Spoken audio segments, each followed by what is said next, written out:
Hello, everyone. Welcome back to 93 Theory and Practice. This is Afan or Adonai, also known as Michael. So, today we're going to be talking about magic, what it is, and primarily why a almost 30-year-old man would want to be doing it.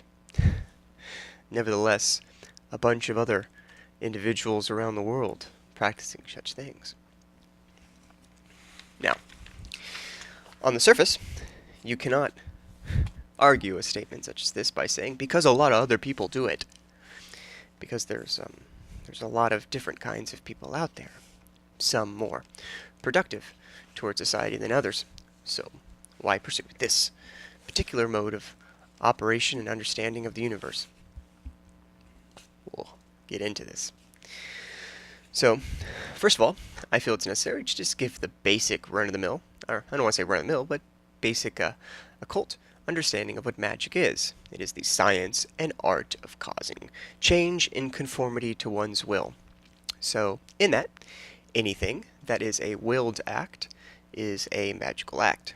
Now, those of you who have read books on introductory magic are probably listening to me and going, "Oh God, not this again." In every introduction to every occult book. All right. So, but hopefully, I really, really hope there are people here who have never encountered such things. So, strap in, guys. So, therefore, we can play a devil's advocate here and say that anything from getting a glass of water because you are thirsty is a magical act. To say, like, I think Aleister Crowley even gave the example of, like, opening a door. As long as you're willing that action, you are doing it. You are doing magic. But, of course, beyond just its most simplistic implication given by that description, there's a lot deeper meaning in that it's more in line with, well, what is your will then? If magic is the science of art of causing change, which we all as humans are basically change machines. We are agents of either chaotic change or structured change. We would like to think that the structured change would be more in line with will, because we are willing a certain thing. We want to make it happen. Maybe not necessarily in a certain way, but we want to produce it in a certain way. And we do that in conformity with will. That is basically we make it happen through our own device, our own energies, or at least through our own leadership. That seems so simple. You're saying, well, then why call it magic? If you're just studying the art of doing things and doing things effectively, essentially, or doing desired things, why call it magic? Why associate it with people who stand on stage and conjure rabbits out of a hat, or people who walk on the sidewalks and make playing cards come out of fat ladies' butts? Why associate your name with that? Well, I'd first like to point out that probably etymologically, does that say anything to my intelligence that I mess up saying a word that literally describes, like, the history and science of words? Anyways, it's magic. It goes far beyond our current perception of just the illusionist, but the perception of the illusionist also goes back much further. So I think they've always been intertwined, and we're just reiterating the same obvious mystery here. So I'm going to get one more glass of water, guys. If you've noticed, my voice is quite, maybe a little bit harsh. I don't know, maybe it's coming out like butter. To me, it hurts. Sorry for the noise, guys. But, so, why do this and why call it magic? Well, because at times it is just that. Now, you have to understand, guys, part of being human is accepting that there are things beyond the human experience. In that there are things that we will not consciously understand in this lifetime. They're just things that we're not capable of understanding. And it's not to say that we subjugate that lack of understanding to just basic innate just stupidity It's not just giving up the rational. It's it's taking the rational by the hand and experiencing something new, um, in the hopes to teach the rationale a little something more about the manifest universe and about the unmanifest. Um, if I start getting wiggly wiggly talk when I start talking about this, I really apologize. Because as much as I view this kind of stuff, magic, occultism, mysticism, as much as I view it as an intellectual pursuit, as something that I study as a way of understanding humankind as a whole, as a way of understanding my own kind of weird interests, and as a way of just understanding those very weird and mysterious things that come with life. Um, I've always found very mundane things very mundane, very boring, but also necessary. Um, but when it comes to stuff like this, like spirituality, psychology, anthropology, just anything studying the weird quirks of humanity and our universe, completely dumbfounded and amazed. It enlivens me in a way that I can't describe. So I pursue it, and in magic, I've found that it allows me to pursue something intellectually, but also to awaken something very deep and spiritual within myself. So I've always been looking for a hobby or a pursuit that energized me on multiple levels, multiple planes. That if you want to think of it, um, across my many subtle bodies, this particular pursuit enlivened them all and connected them very deeply. So, but beyond that, it allowed me a way to understand very abstract experiences. And it helped me understand, um, I guess, very abstract thought. It helped me understand myself and then view the world in a way that essentially has like really been um, beneficial.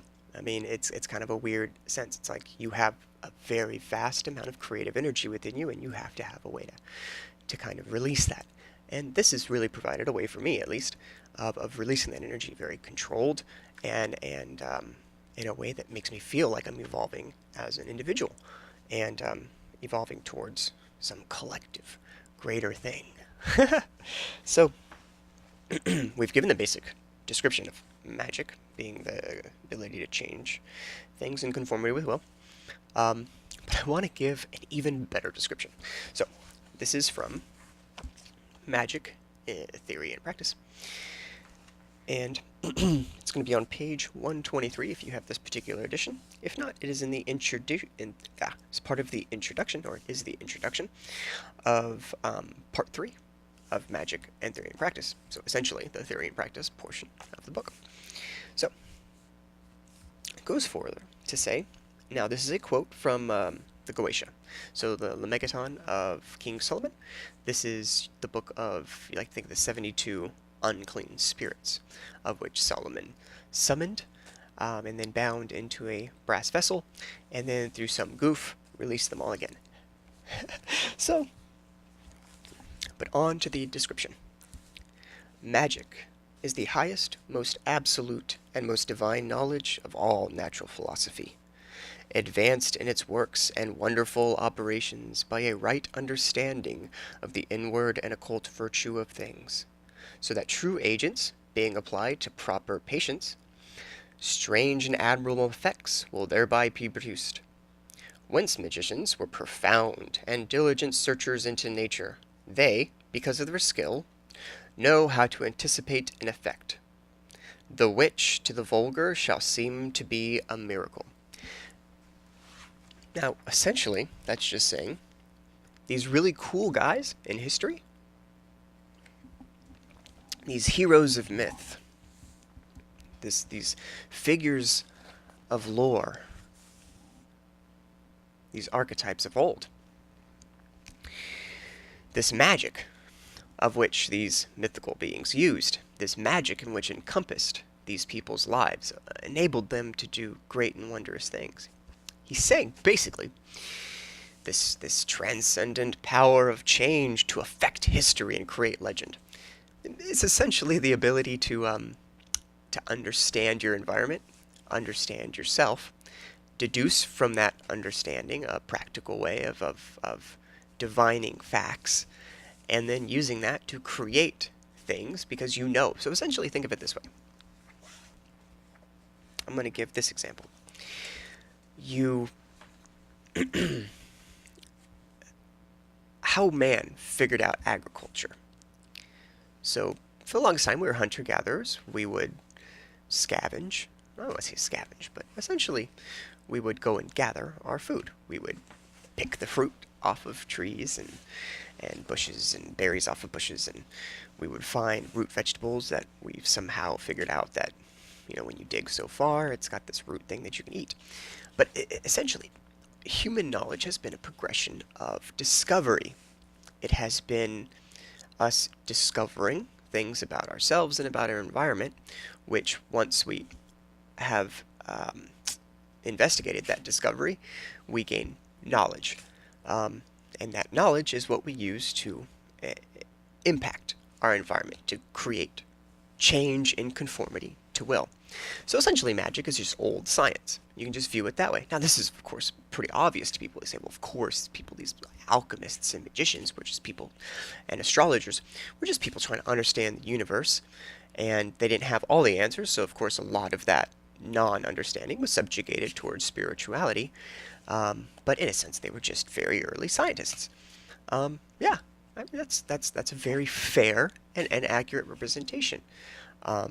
There's, in my opinion, there's a lot more to that. There's a continuity to it all that needs to be expressed, and there's an archetype to that continuity, of which needs to be expressed.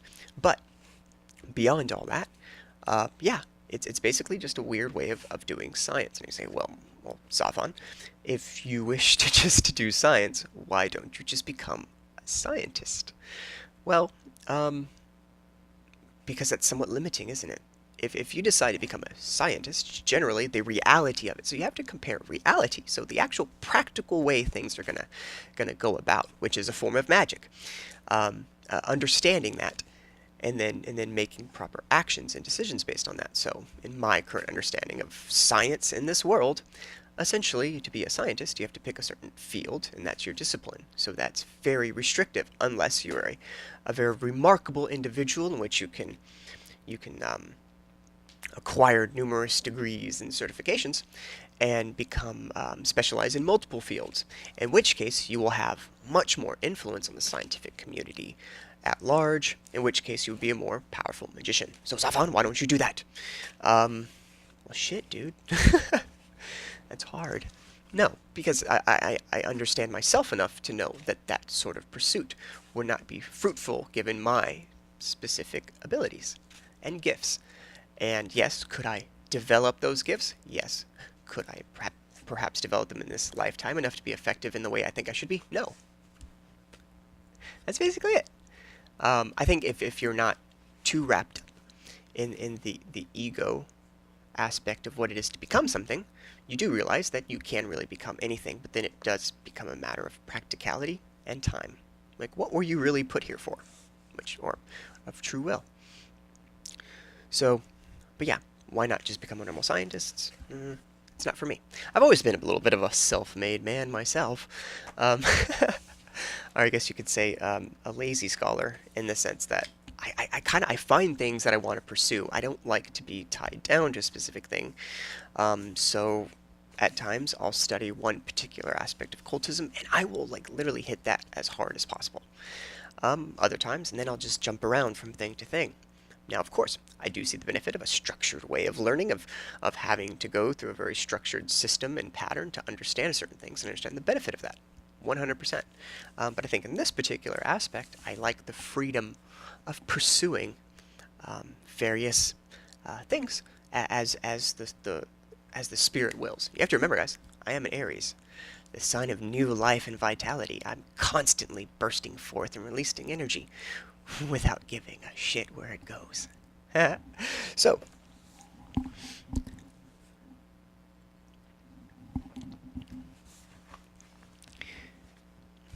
let's move forward. So yeah. But why associate it with magic? I think Crowley even talked on this, and I'm pretty sure it's in the book here somewhere.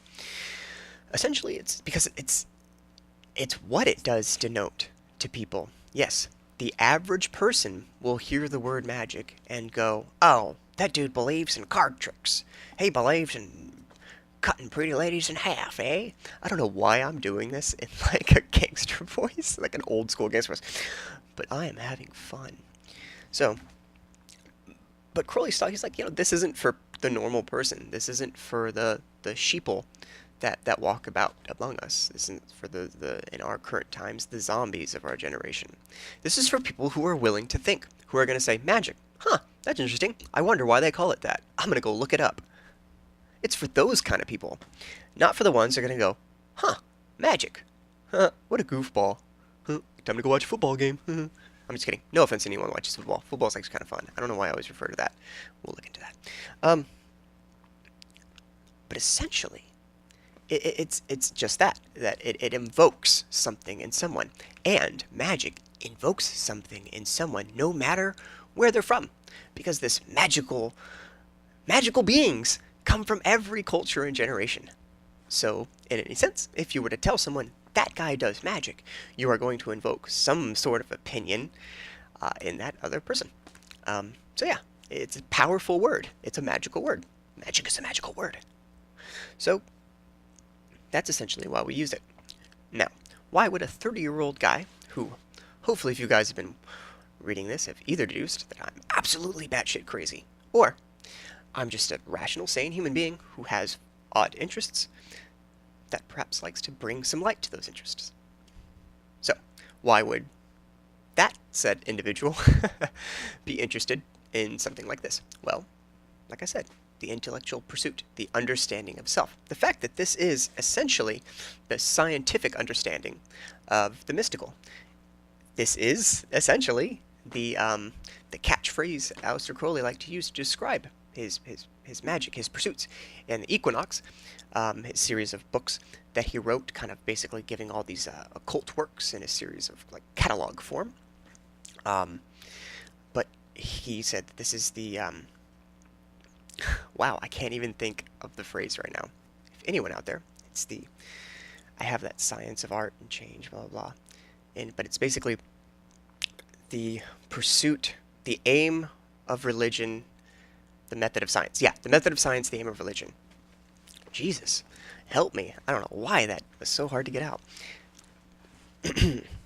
But it's just that.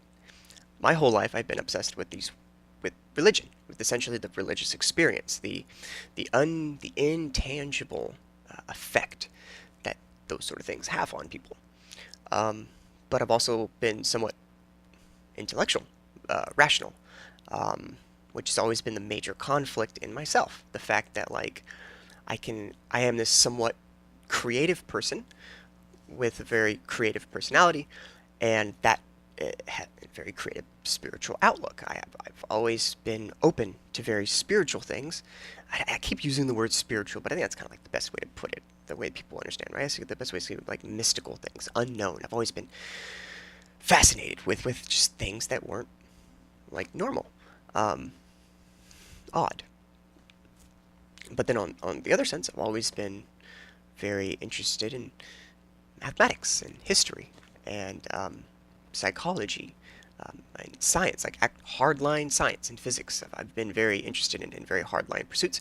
And I've also been a realist, realist to the point of depression, in the sense that like, I understand the way, in a sense, how things are. And I've had this very general conflict between those. The way I wish things were, the way things I creatively felt things could be, with the hardline scientific fact of what things are. And that's always been the central conflict of me, is resolving those two things. Magic lets you do that. This type of study of occultism allows you to do that. It gives you a way to kind of find out. And I'm getting a call, so excuse me, guys. Sorry. Alright, we're back. Sorry about that, guys. Just when your particular Scarlet Woman decides to call, you must answer. So, we were talking about, essentially, magic as a scientific pursuit. Oh, great. Now I gotta find my train of thought. Choot, choot. I guess let's just move on. So, let's talk about. I think we've delved deep into all the dictionary, quote unquote, um, explanations of magic and why someone might do it and why it's just a weird way of studying life. So, but I guess I could say this hasn't always been necessarily my viewpoint. Now, like you might remember from the first video, I've been kind of into this for I would say a very long time, but in my perspective of life, it's been about half my life. Um, but remember when I was 16, the very first experience of understanding, kind of in a way, what magic really was. So I guess we'll just delve into the story. So I was 16, um, really into. I got a bunch of Gerald Gardner's books on witchcraft. Um, was into the Necronomicon, and had a book on Druid magic. Bought a tarot deck that was like Druid themed. It was really cool. Um, had a few other like books. Can't remember the names. A couple books on Kabbalah that I really liked. Did not understand in the least. Um, but I kind of got the gist of some of it, I guess, at that time, I guess. And I remember understanding the example of magic is the ability to cause change with conformity of will, but of course my understanding at the time was this change you were doing was all it's not something that you were doing physically, but in a sense, like in a very real sense, you were sending spirits out to do your bidding. So, uh, in that sense, it really did kind of freak me out because as a kid, you believe weird things. I guess you don't quite have a whole deck of experience to play with. Um, so yeah, I really wanted something. I remember there being this girl in high school, and I was obsessed with her. Well, she was like my best friend, but absolutely flabbergasted at the time. Puppy love, but I viewed it as actual love. I was like, oh my god, this is my soulmate. I must obtain her. Could you imagine obtaining someone? But I don't know. When you're in love, you believe weird things. So I remember through just normal pursuits, just being friends and stuff. Now, I didn't make much leeway. Um, I guess you could say I was stuck in the friend zone. But I didn't care. I mean, I liked this person so much that I honestly, at that point, I didn't care. But I remember discovering this magic thing and thinking, maybe for the first time in my life, being a frustrated 16-year-old, I'm going to get what I want. And, yeah, I remember learning magic and finally being so fed up with desire.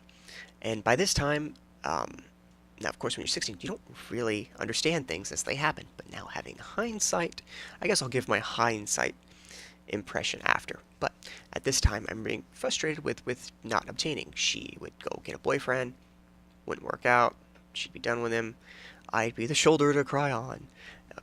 I know, there's probably people listening to this going, oh, cry me a river, boo-hoo, and other people going, oh my god, that's the story of my life, bro. So, we move on with the story. I remember doing a magic ritual. I don't really remember exactly what I did. I remember being sloppy because I didn't quite understand everything, but I had the basics down. I remember a pentagram ritual starts the whole thing off.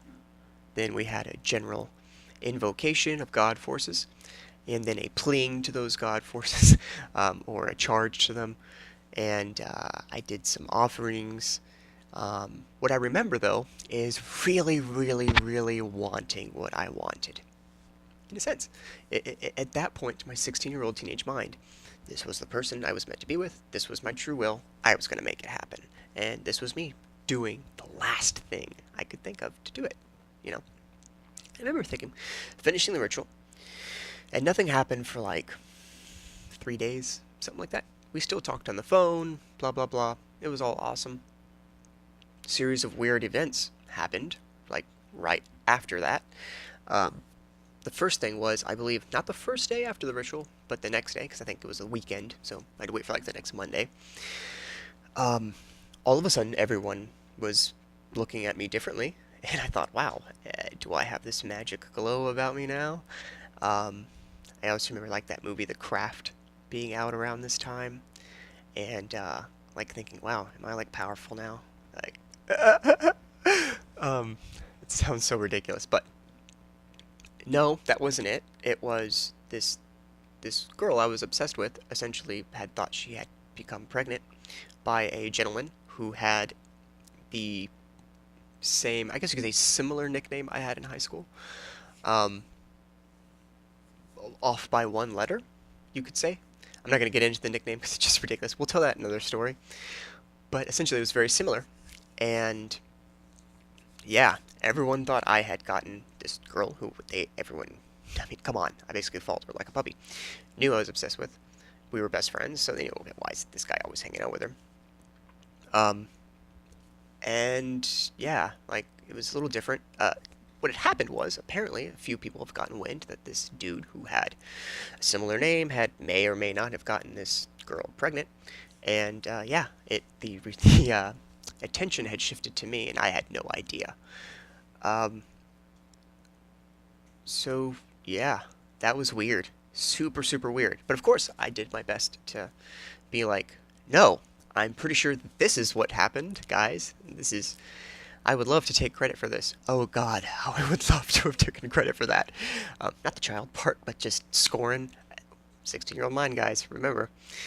Um, but I was also a nice guy, so I'm not going to take credit for something that didn't happen, especially when that level of responsibility is attached to it.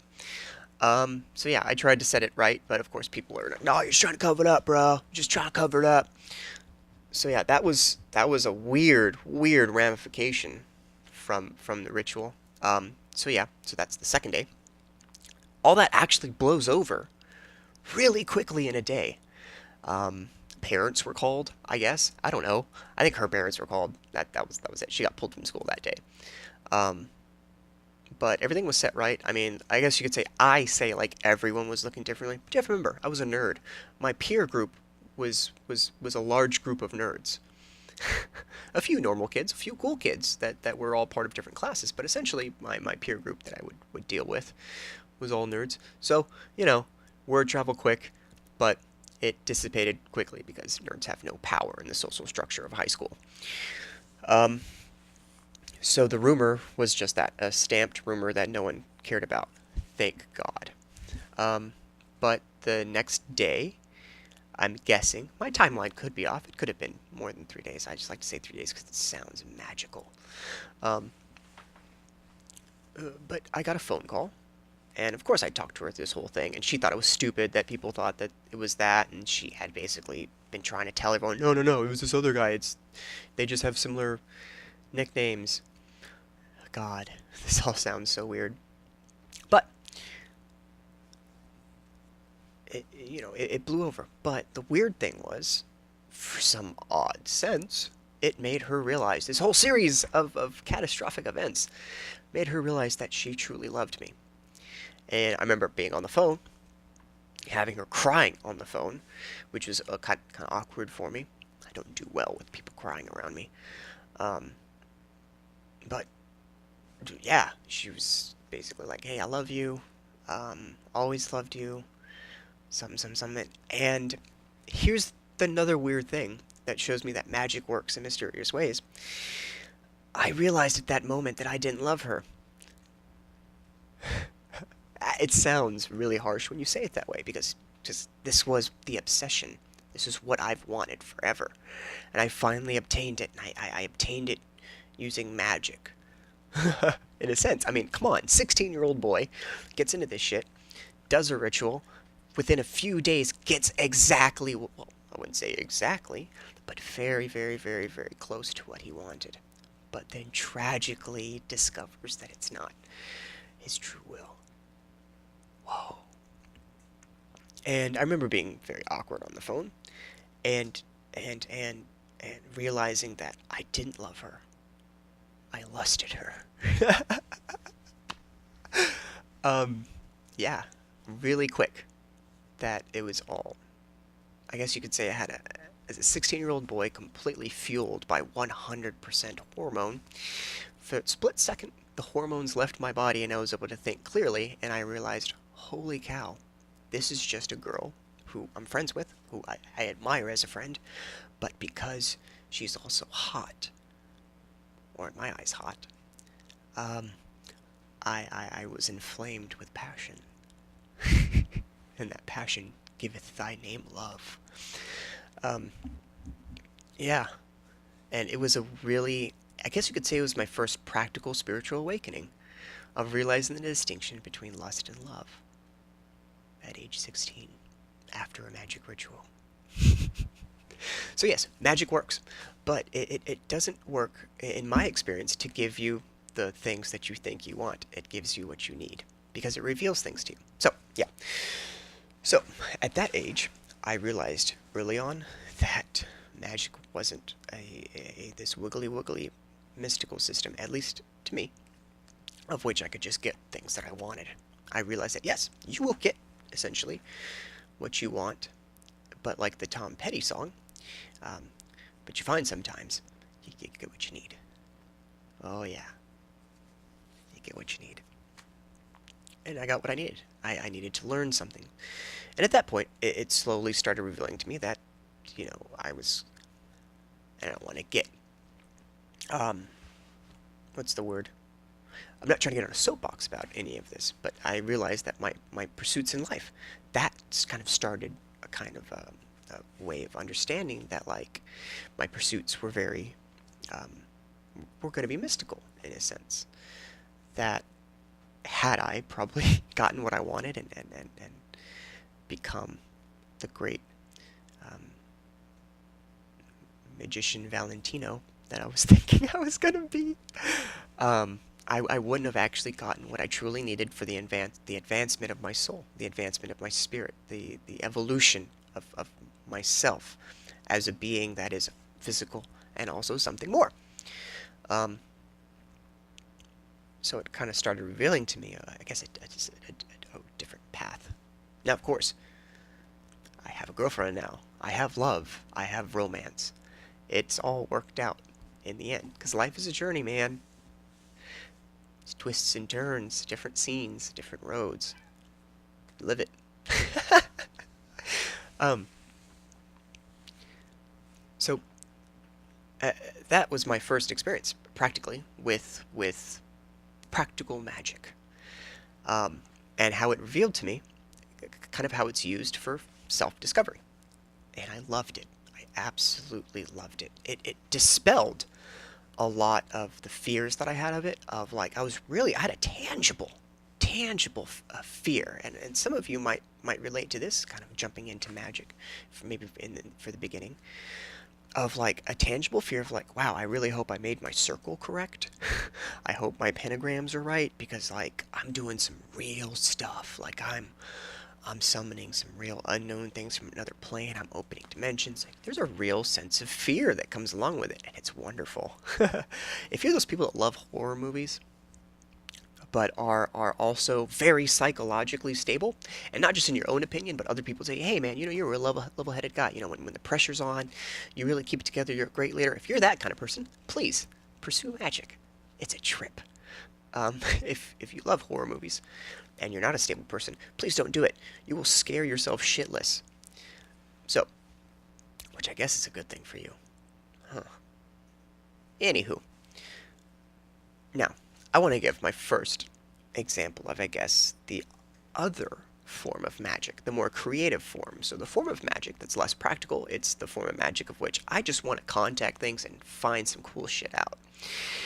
Visionary magic, mysticism. So, a few months after all this, I've read more books, practiced a little bit more. I was, God, I hope, I guess you say, I was experimenting with different things.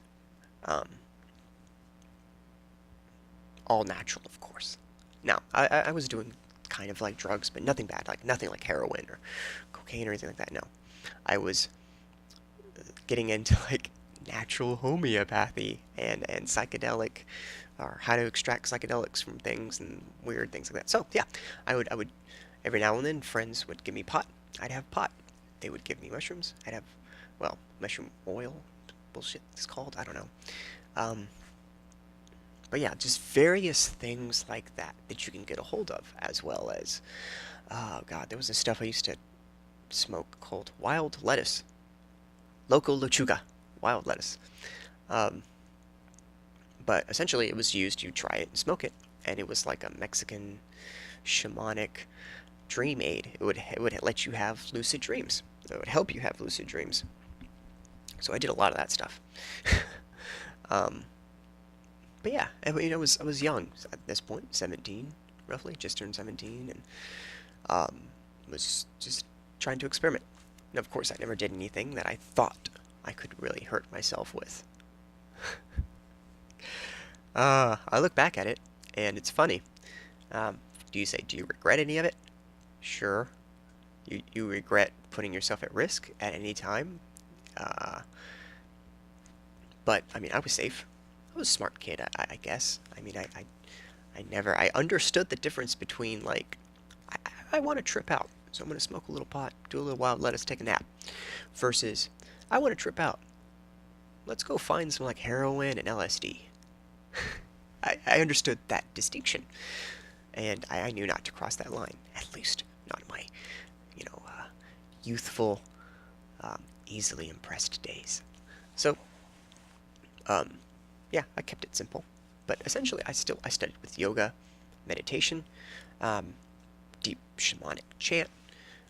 So yeah, I tried as a kid to delve into trance states, and I understood. I kind of as a teenager kind of saw how like that came kind of easy actually. Getting into trances wasn't hard. I could acquire it with various different techniques. They all came somewhat easily. Um, so visionary magic was something that was quite um, intriguing to me. Starting off, it really kick-started, I guess you could say, my religious journey of like kind of like joining various beliefs or practicing various things. Um, but I remember very distinctly having visions of like being like when I was a Wicca. I was in Wiccan. When I was a Wiccan into Wicca. I remember being able to do some visionary rituals or meditate and get some very cool feedback of like at that point the horned god. I remember having a very intense ritual which had a very awesome physical manifestation, but essentially remember receiving an image of the horned god in his natural environment, sharing that connection, that primal link. As a kid, it was really intense. I remember it was the first time I felt like hardcore masculinity in its true sense, in its primal force sense, not in like the societal way. Because I remember growing up, I didn't have my father had died at a very young age, and I had a stepfather growing up, but not a good relationship, so I didn't really have a very stable father figure the whole life. So I had a very large void of pure masculine influence. I understood what it was. Now I'm not saying I didn't. I had great grandparents, I had great uncles. I had a lot of people in my life that did provide that stable archetype for me, but on a day-to-day life, I didn't have it. So for the first time, within myself, as in like a part of myself, I felt this very pure primal energy. But this is where psychology kind of gets into it. But I remember feeling, after that, I remember invoking the goddess and being completely enamored with it. And thinking for a split second in this visionary experience, I don't need the god. Everything that's provided to me is provided within this goddess flow. And I remember my eyes being somewhat open at this time, like kind of half like that half weird tranced out look. What was normally this whole time, remember, this is my little room, my chamber. It's a large room. All the fans are off, there's no air, because I want everything to be still. My candles, I didn't want to blow out. I had incense, I didn't want to blow out. I remember having a little, like, crystal dish with incense burning, and the smoke, the whole time, perfectly still. I'm perfectly still. Everything's perfectly still. The second I thought that thought, I don't need the god, the smoke, like, puffed out into everywhere. Candle flames started going crazy, as if like all of a sudden someone had like turned on the uh, the fans, turned on the AC, or started making a ruckus in the room. But it wasn't so. My room didn't have AC. I had a window AC unit I had to physically turn on. Actually, I had to plug it in and turn it on because the breaker was always tripping. And that thing wasn't on. The fans weren't on. Nothing was on. Freaked me completely out. Wow. I had switched from this awesome, loving, visionary experience to I just pissed something really powerful off. And it was letting me know in a nice way. I didn't feel any physical harm, but it was letting me know, hey, dude, I'm listening to your brain. Like, whoa. That was probably, that's the kind of weird stuff that you encounter when doing magic. That, like, it's the drug that keeps you going. It's like, you start to understand it's not this wiggly wiggly weird stuff, but then weird stuff happens in the process that your psyche can't really understand. But then you have to understand what you're doing when you're doing magic. You're essentially disassociating your normal sense of consciousness in that moment. You're creating an alternate sense of reality of which to kind of mess with things. You're stirring things up. So you may produce some weird things, at least in the subjective sense. Now, objectively, could you say that, like, well, maybe a large gust of wind hit the house and there was a window that was cracked just enough to allow enough wear in to create a small gust force within the room that then at that very moment created the effect that I was experiencing? Sure. Could at that moment I had breathed out with so much force that I created that? Maybe. But then my breath would have been, at any point during this whole process, disrupted it in a way I would have noticed anyways. So there's an unexplainable aspect to it, subjectively. So to my subjective consciousness, to my subjective experience, this was a magical entity communicating with me in a tangible, physical way. It was magic in its most mystical sense. In its most practical sense, it revealed to me at an early age a deficit of personal psychology, that not having a stable role model, a male role model, and I don't want to say, but yeah, I just want to say that someone who exemplifies true human masculinity, not having that on a day-to-day basis, at least on a deep spiritual level that you would have with, like, say, a paternal parent or a deep mentorship or something like that. I just didn't have that. Understanding that in a visionary experience that was kind of laid out for me, and I was like, holy cow! Like, I kind of understood something there about myself and about my situation growing up. So to me, it was very therapeutic as well, and the weird effect that encompassed this, the incense smoke just flushing out like in a puff, and then the candles going crazy, was it just added to the experience. It was basically like, if you want to say, I released a large amount of just energy, of just psychic energy at that moment because of this revelation brought about by trance, by spiritual experience. You could say it was that. But it gave value to the truth that, hey, you need to pursue mending this to evolve as a human and to evolve further in your life, to grow. This needs to be healed. And at that age, it was awesome to understand that. Now, of course, I didn't understand it completely because your capacity to think is always different. But I understood from there that there was an actual tangible power to doing these sort of things. That's why I pursued it. That's why at this time, after so many years of not pursuing magic as a practical thing, but still, in a sense, studying mysticism and other religions, keeping myself, keeping the old joints lubricated, in a sense, keeping the cogs going, the wheels going. But this is kind of like why I've come back to it after, so many years. is the sense that, like, it was where I found peace in a sense, but also I found myself. It was where I could reveal finally who I am to myself. Um, and also mend the creative and logical sides of myself. Give me a way of having footing in both worlds. Um, yeah. So that was kind of like my early experience with it, and why I continued to pursue it, and why it was something secret about me, why it was something I didn't express to people very often, if not ever, um, because it's something that's actually very dear to me. It's something that where I didn't have people that I could reflect on to get that sort of therapy, at least at that time in my life, and in other various times in my life. This was something that could do that for me. Now, there's lots of other things. So for all of you out there, that the magical side of, say, Thelema or mysticism or spirituality doesn't necessarily interest you, I would still urge you to pursue something that reveals you to yourself, that pushes your boundaries. For some people, that would be some form of like physical pursuit of an exercise like CrossFit or martial arts or something like that, but something that links the creative side of you to a physical part that challenges you. Something needs to challenge you and also inspire you.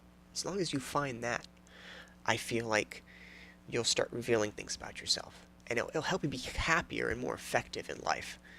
Um, and also, it helps you bring value to things that you normally don't find valuable. It enlivens your environment. It brings the spirits of the universe into the everyday mundane, and gives you a way of connecting that you wouldn't have before. And it makes life interesting, and it makes pursuits interesting, and it makes this incarnation seem worthwhile in the end.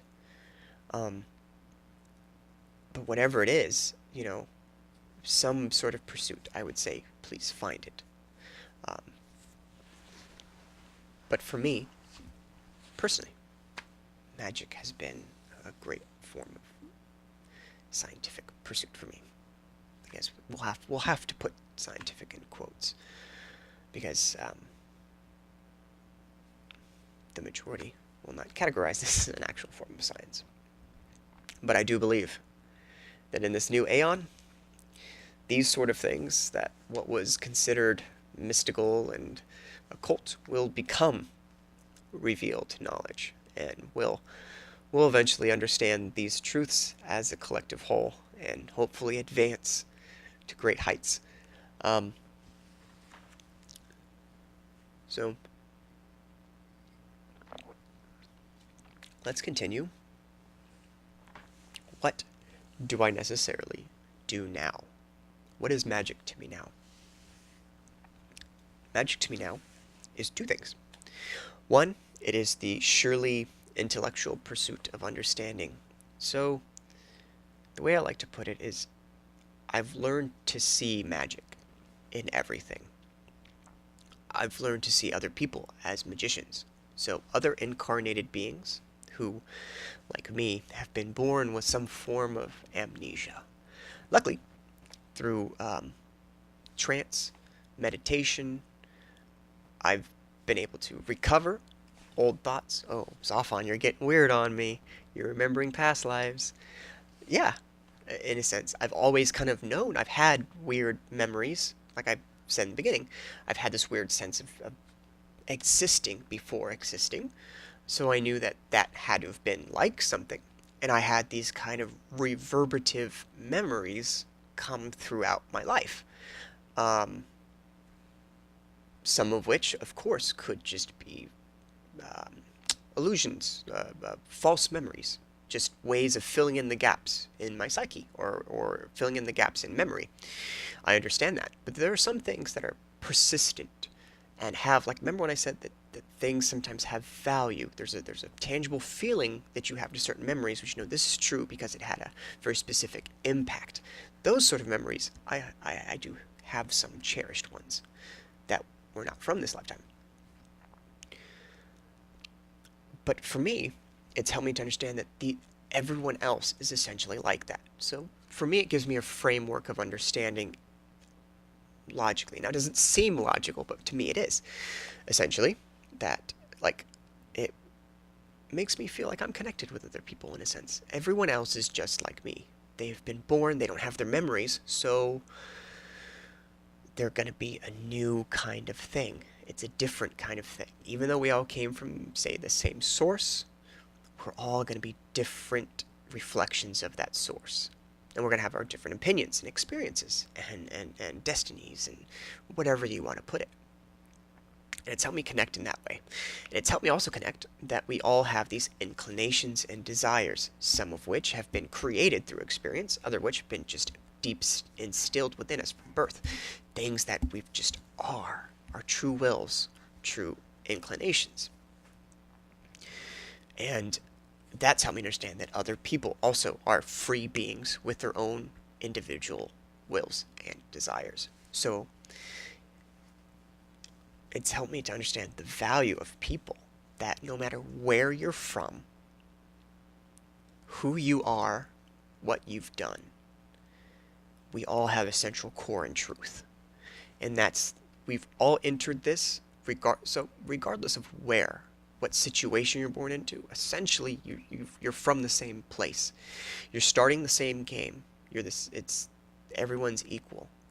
Unfortunately, we may not spawn in the most opportune time, location, or vessel. It helped for me understand magic, giving the magical perspective of life has helped me to understand unity of people. You see what I mean? It's very logical. Of course, every man and woman is created equal. This is here in our nation, we try and exemplify this, but to me it's helped me add value, personal value to it, I guess is the best way to put it. So yeah, on one level, it's that very humanistic, self-connected way, and it's very self-oriented as well. Like when I read books like Think and Grow Rich, or As Man Thinketh, or Poor Dad, Rich Dad, like self-help weird books, Tony Robbins books, I don't know, I like them too. You find this current of what you focus on, the mind is a receiver, what you attune to, like law of attraction kind of stuff. I'm pretty sure everyone's heard it. There's some truth to it. I mean, it does make sense on a level. In my opinion, it's the magic of Yetzirah, is the way I put it. This like self-help thinking mentality of like consistent thought and prosperity and blah blah blah blah. The mental realm, the Yetzirah being the formative realm. Of course, what you think is the foundation of what you do and what you believe. So of course, yeah. But yeah, on a very practical sense, I view magic as just the way that as a human you do things. You take experiences, you take data, you formulate that data in hopefully more and more creative ways that reveal yourself to you, your will, and then yeah, you do things. You're a creator. So in that sense, in every sense of that word, magic to me is making a cup of coffee can be magical, as long as I'm not doing it as like a drone. I'm not just going through the motions. If I'm invested in what I'm doing, understanding what I'm doing, if I'm truly in zen with something, then I'm doing magic. Because every part of me is involved. Me as an entire being, all my energies are being focused into a single task. So on that practical sense, that's magic. But to me as well, magic is something beyond that. There's the flip side. Magic to me is a way of understanding this other aspect to life. Now, I believe in the tangible scientific reality of things. Of course, I'm here in this earth, I'm living this life, but I cannot deny these very subjective, now I have to be honest and say that these are subjective. There is no way that magical visionary experience can necessarily be objective reality. Okay? So I think if you decide to practice magic, I think as long as you understand the difference between objective and subjective reality would be something that only you could subjectively say is real, because it's from your point of view, your perspective, your catalog of correspondence and life experience. To you, it's real. And had it not been real, it would have, say, a tangible effect on you. That's subjective reality. Objective reality would be, if this thing were true, it would have an effect on everything, no matter what. You could scientifically study it. You could do a survey on a bunch of people, I guess, and have a common 100% consensus. That would be like objective reality. That's the closest to truth. Now, magic is linking subject and object, but that's always done in the person. So, as long as you understand that, I think you don't have to be afraid of going too off the rails crazy. As long as you know that, you know, you will never relate to other people when speaking of subjective experience. Only objective. So be objective in your results. But dang it, I keep losing that train. Chuka chuka, all aboard. But yeah, it's the visionary experience. I've had these, to me, very, very real experiences that I've felt with my body. I've seen with my eyes. I've heard with my ears. I've tasted. But then again, I haven't. Because objectively, would you find the DNA from what I've touched? Would you find the particles?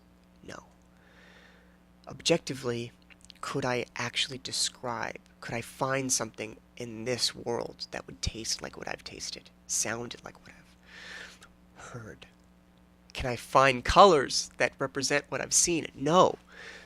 So objectively, it's not real. But to my subjective being, it is so real. And I cannot separate those things from reality. They are a part of me. When I die, if we carry anything over, if our memories carry over, if there's a tallying of our experience that gets displayed for our spirit to then work out, whatever. But say let's play a mind game. Let's say that's the thing. You will not be able. You will have the impactful experiences that objectively happened, but then you will also have these subjective experiences that were just as impactful in forming who I am as those things were. They are real to me. So there's an aspect of magic that is the subjective form of magic that I am only affecting change within myself and my immediate environment, but in the long run, it is impactful, objective change, at least for me. So magic, in a sense, has been that. It's been a way of me tapping back into where I've come from, where we all come from. It's been a way of me going forward to what we could be. It's a way of me understanding what we are, of communicating with aspects of myself and the universe that don't normally have a voice, that instead just have a phenomenon. It's a way of communicating with entities that otherwise are just things, that are just mundane, everyday occurrences. But in the magical world, they are beings who have their own stories, their own desires in a sense, their own way of thinking, their own personalities in some instances even, that for some odd reason, when you interact with them in that subjective, mysterious way, you come to understand the objective reality more, and you come to connect with the objective reality more. And it's truly a way of merging the two worlds, the spiritual world and the physical, of merging the kether, the point, the manifest world that is so far beyond all things, with our very mundane just reality. Not that it's bad, but it helps us understand that those two things are inevitably linked and are together and are shared by a common thing, and that's your consciousness and that's your perspective. So that is on the flip side what magic is to me. And when I am for some way inspired enough to bring those two things together, the practical magician with the full, when I somehow seem to bring them together, I feel truly who I am. I feel closer to my true will. I feel closer to the true self, the holy guardian angel, or what's even beyond that true self, what the angel represents, far beyond all comprehension. I feel at least a step closer to that, and that feeling, that understanding, that wave, to me is so true. 100% not objective. 100% probably at this point not scientifically provable. But when I die and my whole life flashes behind my eyes, I will look back at these experiences and not regret them and be proud that I had them. Be happy that I experienced something beyond what the physical can offer. Because I'm a magician. Because I'm a spiritual scientist. That's why I pursue magic. That's why, as a 29-year-old, what I would like to think, rational adult, would like, this is why I do it. Because sometimes we need things in our lives that don't make sense. We need to have something that is mysterious, abstract, to help us appreciate the things that are real, and vice versa. We need those things to enliven our creativity, because we're not robots, we're not drones, we're not just pieces in a cog of society, we're not just bodies to be sacrificed to the god of the collective experience, of the political experience, of the societal experience. We're not just pieces, but we are valuable individuals, complete and entire universes encompassed in single beings that just so happen to share a universe with other beings. We are so much more, and we can be so much more. And this weird pursuit that I undertake, that I hope you undertake, that you may be coming to understand, that you may just be interested in. But I hope you walk away understanding that this to some people isn't just weird spiritualism. It isn't just another way of having a religion, of having a cult or belief. That this is a real, tangible, scientific system that's been with us for a long time, that has sculpted, if not firsthand, has somehow influenced people to become great, to keep us as a species going, furthering our trajectory towards true divinity. So, I'm getting really chilled off here, guys. So let's move on. Let's move on to our tarot reading.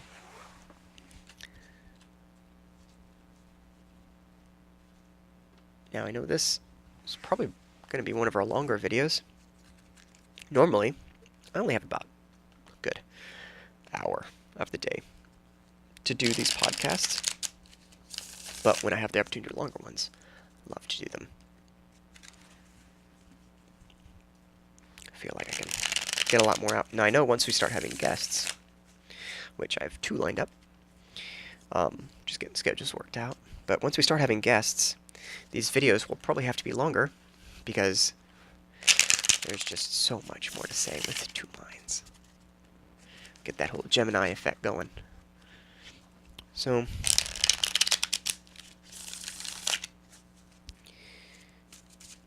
okay. So, let's do our general invocation.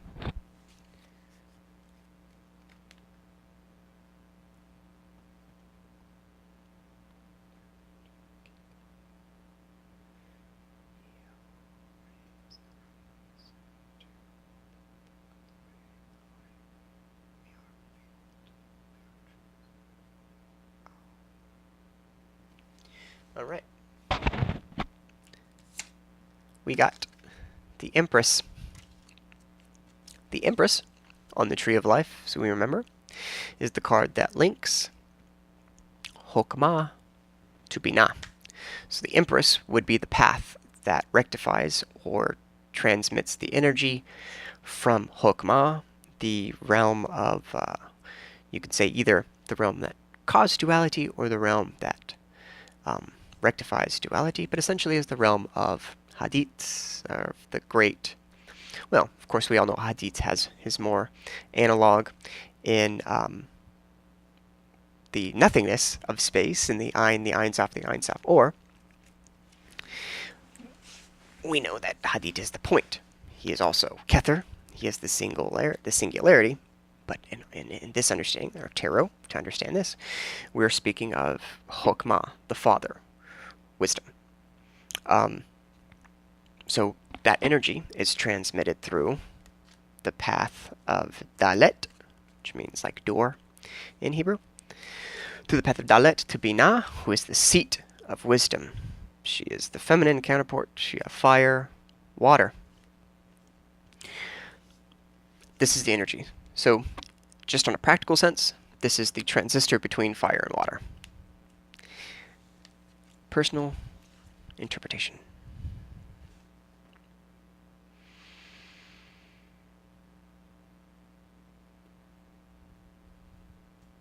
Well, the whole time we did this podcast, we were speaking of, in a sense, duality and rectifying duality the whole time. We spoke of my perspective of magic early on and my perspective now. You could say that I was less informed at the time, so my dark moon phase. I am more informed now, so it'd be my bright moon phase. We were also speaking of my two perspectives of magic now, of the practical sense and my more mystical spiritual sense of it. We're also speaking in general between the duality of people who may not understand these sort of things and the people that do, and the dichotomy that occurs in beliefs. The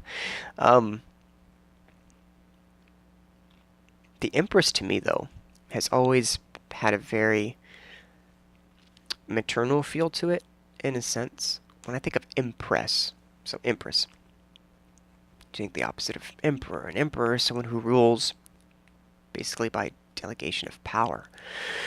So think of like feudal Japan had a major emperor, but there were like other little like kings and rulers. Now they were rulers, they would rule their own individual kingdoms, while the emperor was the grand overlord. So when I think of an empress, I think of someone who rules like the various queens and high priestesses, maidens of the land. I think of the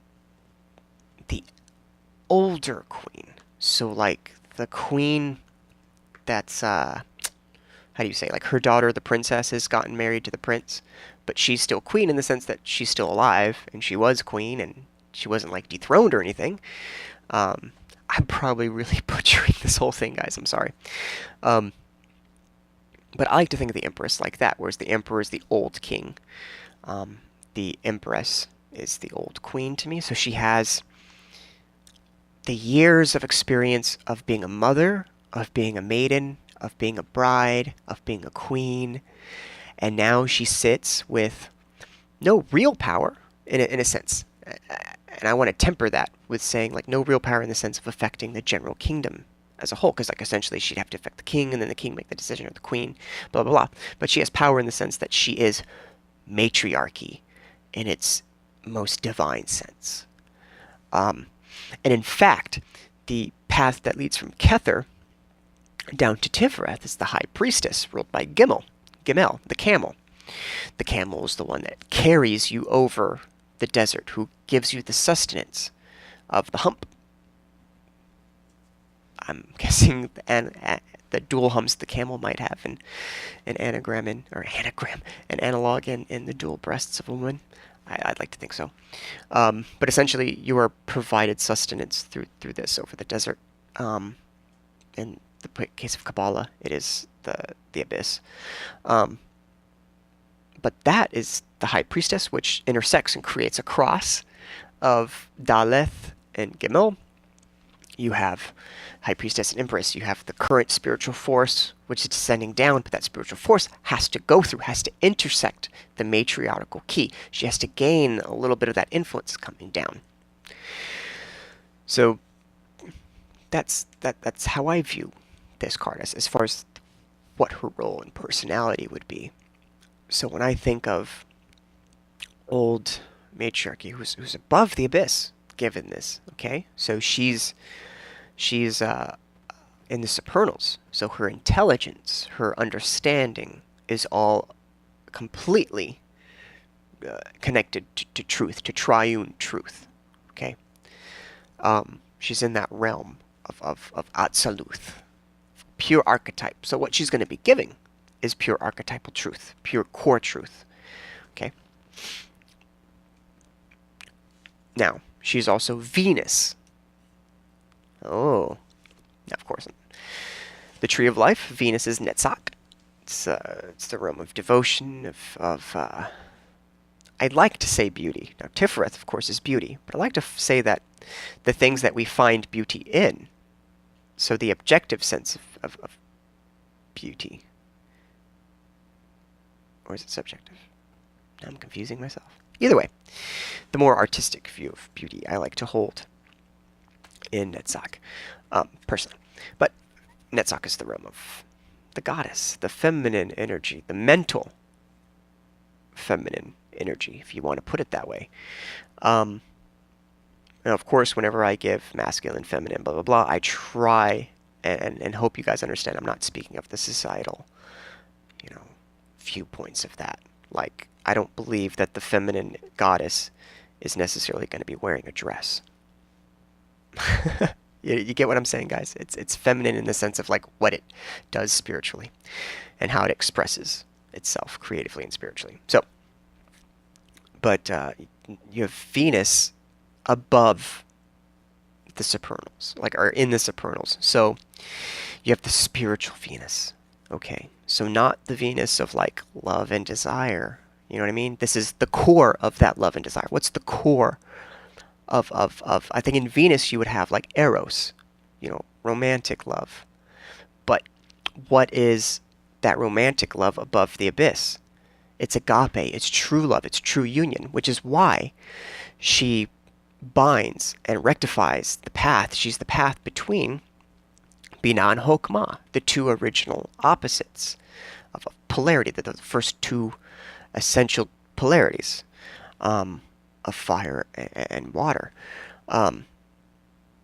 She's that force that rectifies because she is love. Remember, in Venus, she is the love that attracts. It's the love that causes you to desire, to unite with something. Above the abyss, she is that uniting force, that pure magnetizing love of agape that unites Hokmah and Binah and rectifies them back into Kether, thus bringing this whole thing back into unity. She is that force. So, when I think of this card in light of our tarot reading, I think further that we're making good work. We're doing the great work in the sense that we're helping to eventually rectify the two opposites of mysticism and spirituality and occultism with practical understanding, with practical psychology, with practical just human experience. We're linking the two facets of Mike, Zafanur Adonai and Michael. And we're bringing them together in view of everyone. And hopefully we help to unite humanity, in a sense. But I like to think that we're being watched over, that we're being blessed by this great rectifying energy, and that this love that I share for humanity can hopefully be imparted to everyone. So on that note, do what thou wilt shall be the whole of the law. Love is the law. Love under will. Bye, everyone.